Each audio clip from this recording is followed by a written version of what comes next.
Hi friends, welcome to ഷമീസ് kitchen. എല്ലാവർക്കും സുഖമാണല്ലോ.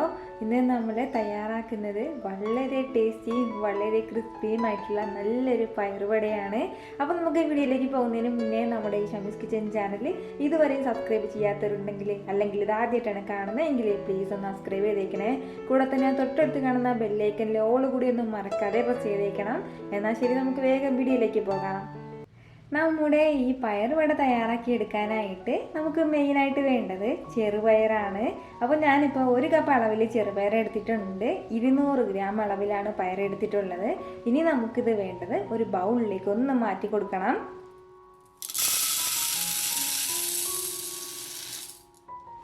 ബൗളിലേക്ക് മാറ്റിയതിന് ശേഷം ഇതിലേക്ക് ആവശ്യത്തിന് വെള്ളം കൂടി ചേർത്ത് കൊടുത്തിട്ട് ഒരു 5-6 മണിക്കൂർ നമ്മൾ നല്ലതുപോലെ ഒന്ന് കുതിർത്തെടുക്കണം. അത്രയും സമയം കൊണ്ട് നമ്മുടെ പയറെല്ലാം നന്നായിട്ട് കുതിർന്നിട്ടുണ്ടാവും. അപ്പോൾ ഇതിലേക്ക് ആവശ്യത്തിന് വെള്ളം ഒഴിച്ചു കൊടുത്തതിന് ശേഷം നമുക്ക് നല്ലതുപോലെ ഒന്ന് കുതിർത്തെടുക്കാം. ഏകദേശം ഒരു 5 മണിക്കൂറോളം കഴിയുമ്പോഴത്തേക്കും നമ്മുടെ പയറെല്ലാം നന്നായിട്ട് കുതിർന്നിട്ടുണ്ടാവും.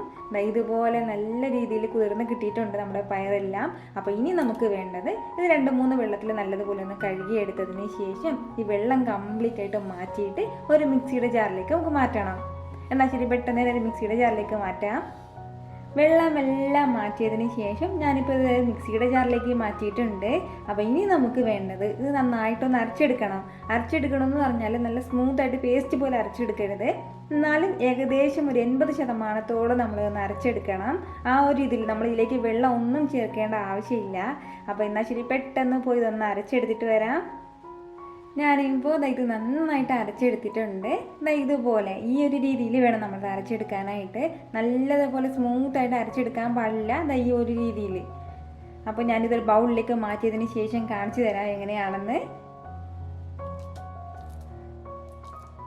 അപ്പോൾ എല്ലാം ബൗളിലേക്ക് മാറ്റിയതിന് ശേഷം നമ്മളതിങ്ങനെ കൈ വെച്ചിട്ട് ഇങ്ങനെ ചെറുതായിട്ട് ഇങ്ങനെ കുഴച്ചെടുക്കുമ്പോഴത്തേക്കും ഇതുപോലെ നമുക്ക് കിട്ടും.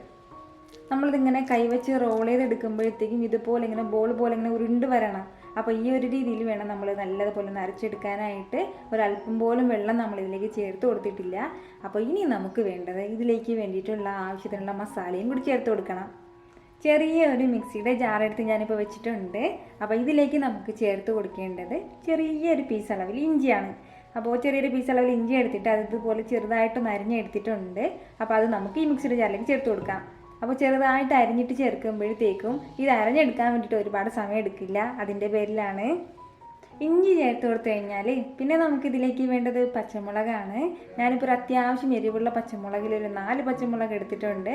അപ്പോൾ നമ്മുടെ എരിവിനനുസരിച്ചിട്ടുള്ള പച്ചമുളക് നമ്മളിതിലേക്ക് ചേർത്തേക്കണം. അപ്പോൾ ഞാനൊരു 4 എടുത്തിട്ടുള്ളത്. ഇനി നമുക്ക് ഇതിലേക്ക് വേണ്ടത് സവാളയാണ്. ഞാനിപ്പോൾ ഒരു മീഡിയം സൈസ് സവാളയിൽ ഒരു സവാള കംപ്ലീറ്റ് ആയിട്ട് എടുത്തിട്ടുണ്ട്. അതുപോലെ ചെറുതായിട്ട് അരിഞ്ഞിട്ട് വേണം നമ്മളിതിലേക്ക് ചേർത്ത് കൊടുക്കാനായിട്ട്. അല്ലാന്നുണ്ടെങ്കിൽ ഇത് അരിഞ്ഞെടുക്കാൻ വേണ്ടിയിട്ട് നമ്മൾ മിക്സി കറക്കുന്ന സമയം കൊണ്ട് ബാക്കിയെല്ലാം നല്ല പേസ്റ്റ് പോലെ അരിഞ്ഞു പോകും. അതിൻ്റെ പേരിലാണ്. കൂടെ തന്നെ 1 ടീസ്പൂൺ അളവിൽ പെരിഞ്ജീരകം കൂടി, മുഴുവൻ പെരിഞ്ജീരകമാണ്, ചെറിയ ജീരകമല്ല, പെരിഞ്ജീരകമാണ്. അപ്പോൾ അതും കൂടി ചേർക്കാം.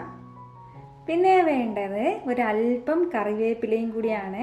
അപ്പോൾ അതും ചേർത്ത് കൊടുക്കാം. ഇത് ഇത്രയും ചേർത്ത് കൊടുത്തതിന് ശേഷം നമുക്കിതെല്ലാം കൂടി ചെറുതായിട്ടൊന്ന് ക്രഷ് ചെയ്തെടുത്തിട്ട് വരാം. നന്നായിട്ട് പേസ്റ്റാക്കി അരച്ചെടുക്കരുത്, ചെറിയ രീതിയിൽ പെട്ടെന്ന് തന്നെ അരച്ചെടുത്തിട്ട് വരാം.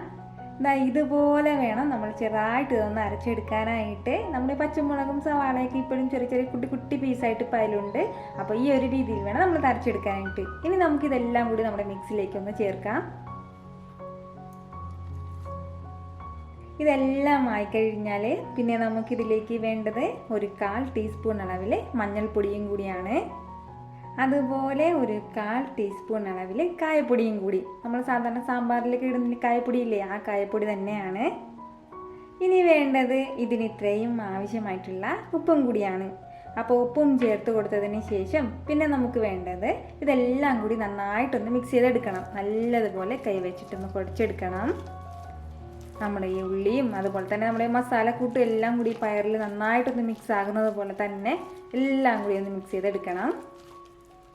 നമ്മൾ ഇത് കുഴച്ചെടുക്കുന്ന ടൈമിൽ തന്നെ നല്ലൊരു മണമാണ് വരുന്നത്. ആ പയറിൻ്റെയും അതുപോലെ തന്നെ നമ്മുടെ ഇഞ്ചിയുടെയും കറിവേപ്പിലയുടെയൊക്കെ ഒരു പ്രത്യേക മണമാണ് വരുന്നത്.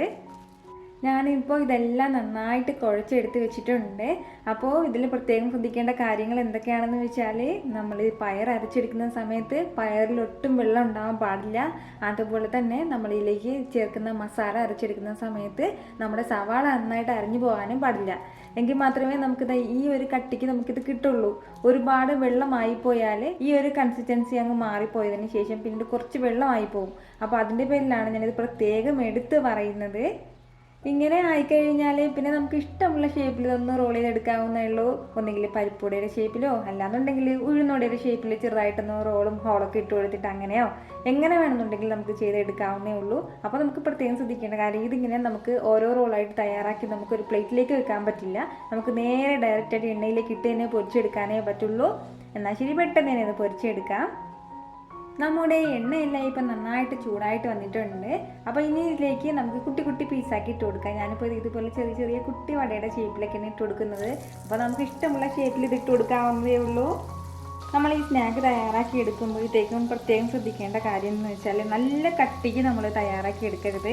കാരണം ഇതിൽ ഒരുപാട് വെള്ളം ഉള്ളതാണ്. അപ്പോൾ അതിൻ്റെ പേരിൽ നമുക്ക് നന്നായിട്ട് വെന്തിട്ട് നല്ല ക്രിസ്പി ആയിട്ട് കിട്ടേണ്ടതാണ്. അതിൻ്റെ പേരിൽ ചെറുതായിട്ട് തിന്നാക്കി വേണം നമുക്ക് പരത്തിയിടാനായിട്ട്. ഫസ്റ്റിലെ എണ്ണ നന്നായിട്ട് ചൂടായിട്ടുണ്ടാവണം. അതിന് ശേഷം പിന്നെ എണ്ണയ്ക്ക് ചൂടുണ്ടാവണ്ട. ഒരു മീഡിയം ഫ്ലെയിമിൽ വെച്ചിട്ട് നമ്മളിത് ഫ്രൈ ചെയ്ത് എടുത്താൽ മതിയാവും. മീഡിയം ഫ്ലെയിമിൽ നിന്ന് അല്പം കൂടി കുറച്ച് വെച്ചിരുന്നാൽ അത്രയും നല്ലത്. കാരണം ഇതിൻ്റെ ഉള്ളിലൊക്കെ നന്നായിട്ട് വെന്തിട്ട് നമുക്ക് കിട്ടേണ്ടതാണ്. അതിൻ്റെ പേരിലാണ് ഇതുപോലെ തിരിച്ച് മറിച്ച് ഇട്ട് കൊടുത്തിട്ട് നമുക്ക് നല്ലതുപോലെ ഇതൊന്ന് ഫ്രൈ ചെയ്തെടുക്കാം. നമ്മളിപ്പോൾ ഇത് എണ്ണയിലിട്ട് ഫ്രൈ ചെയ്തെടുക്കുന്നു എന്ന് വെച്ചിട്ട് ഒരല്പം പോലും എണ്ണയൊന്നും ഇതിൽ പിടിച്ചിട്ട് വരില്ല. ഇനിയിപ്പോൾ എണ്ണ ഒന്നും ഉപയോഗിക്കാൻ പറ്റാത്തവരാണെന്നുണ്ടെങ്കിൽ ഓവൻ ഉണ്ടെങ്കിൽ ഓവനിൽ വെച്ചിട്ട് ഡ്രൈ ഫ്രൈ ചെയ്യുകയാണെന്നുണ്ടെങ്കിൽ അത് നല്ല സൂപ്പറായിട്ട് നമുക്ക് കിട്ടും. നമ്മൾ സാധാരണ ബിസ്ക്കറ്റും അതുപോലെ തന്നെ കുക്കീസൊക്കെ തയ്യാറാക്കാൻ വേണ്ടിയിട്ടിടില്ലേ, ആ ഒരു മോഡലിൽ തന്നെ ഇട്ടിട്ട് നമുക്കിത് ഫ്രൈ ചെയ്തെടുക്കാവുന്നേ ഉള്ളൂ. ഇപ്പോൾ ഇതെല്ലാം നല്ലൊരു കളറായിട്ട് വന്നിട്ടുണ്ട്. നല്ലൊരു ഡാർക്ക് ബ്രൗൺ കളറിൽ വന്നിട്ടുണ്ട്. അപ്പോൾ ഇത്രയും ആകുമ്പോഴത്തേക്ക് നമുക്കിനി ഇത് മാറ്റാം. അപ്പോൾ മാറ്റുന്ന സമയത്ത് പ്രത്യേകം ശ്രദ്ധിക്കേണ്ടത്, ഈ സ്നാക്കല്ല വേറെ ഏത് സ്നാക്കാണെന്നുണ്ടെങ്കിലും അത് ഫ്രൈ ചെയ്ത് എടുക്കുന്ന ടൈമിൽ നമ്മളൊരല്പം ഫ്ലെയിം കൂട്ടി വെച്ചിട്ട് വേണം എടുക്കാനായിട്ട്. അപ്പോൾ എന്തെങ്കിലും എണ്ണ ഉണ്ടെങ്കിൽ ആ എണ്ണ കൂടി നിൽക്കുന്ന സമയത്ത് ഇതെല്ലാം അങ്ങ് പൊയ്ക്കോളും. അതിന് വേണ്ടിയിട്ടാണ്. ഇതുപോലെ ഈ ഒരു കളറിൽ വേണം നമ്മളത് ഫ്രൈ ചെയ്ത് എടുക്കാനായിട്ട്. ഇപ്പം നല്ലതുപോലെ ക്രിസ്പി ആയിട്ടുണ്ടാവും. അപ്പോൾ ഞാനിപ്പോൾ ഇത് മാറ്റി വയ്ക്കുകയാണ്. ഇതുപോലെ തന്നെ നമുക്ക് ബാക്കിയുള്ളതും ഫ്രൈ ചെയ്ത് എടുക്കാൻ പെട്ടെന്ന് തന്നെ. നമ്മൾ എടുത്തിട്ടുള്ള 1 കപ്പ് ചെറുപയറിൽ നിന്ന് നമുക്ക് ഇത്രയുമാണ് കിട്ടിയിട്ടുള്ളത്. അപ്പോൾ ഇത് കാണുമ്പോൾ തന്നെ അറിയാമല്ലോ എന്ത് മാത്രം ക്രിസ്പി ആയിട്ടാണ് നമുക്കിത് കിട്ടിയിട്ടുള്ളതെന്ന്. അപ്പോൾ നമുക്കിതൊന്ന് കട്ട് ചെയ്ത് നോക്കാം.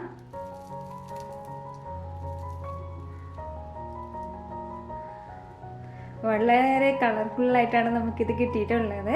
അപ്പോൾ നിങ്ങൾക്ക് വേണ്ടിയിട്ട് ഈ ഒരു പീസ് ഞാനൊന്ന് കഴിച്ച് നോക്കട്ടെ.